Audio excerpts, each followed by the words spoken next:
Somewhere right now, a 3-digit number is deciding whether you can rent an apartment, buy a car, get a loan, or even land a job.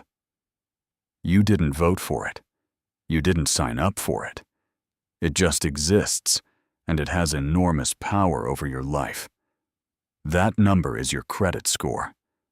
Most people have no idea how it works, where it comes from, or who decided it should exist in the first place. It feels like a secret report card that follows you everywhere, written by people you've never met, about choices you barely remember making. So, WTF is a credit score, really? Credit scores were invented in 1956 by a mathematician named Bill Fair and an engineer named Earl Isaac. They founded a company called FICO and created a formula to predict whether a person would repay a loan. Banks loved it immediately. Finally, a way to judge millions of strangers with a single number. By the 1980s, it was everywhere. By the 1990s, Fannie Mae required it for all mortgages. And today, 3 private companies, Equifax, Experian, and TransUnion, collect data on nearly every adult in America and assign them a number between 300 and 850. Nobody elected them. Nobody asked if this was okay.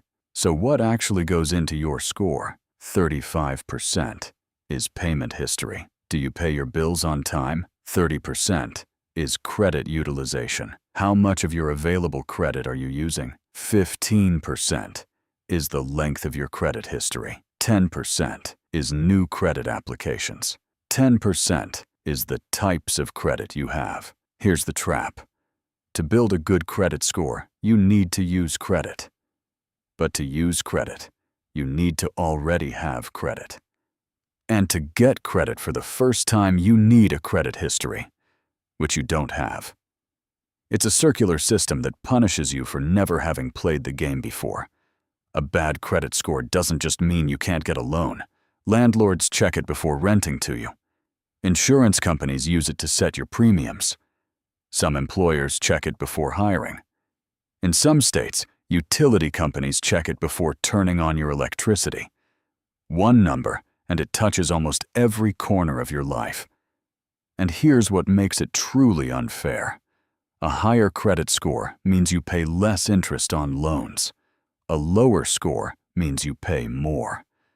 So the people who are already struggling financially get charged more to borrow money, making it even harder to get ahead. The system literally penalizes being poor. So how do you actually improve it?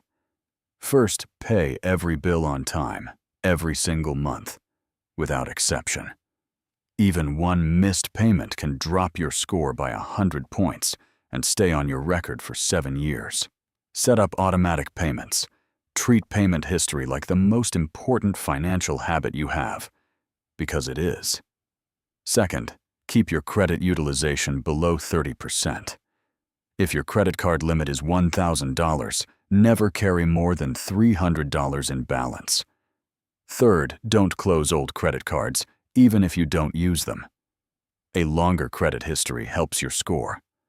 Age matters even for credit cards. And the deeper problem, the entire system was built around lending.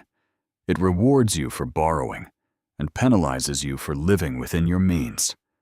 Someone who has never taken a loan in their life, pays cash for everything, and has zero debt, could have a terrible credit score simply because they never played the game.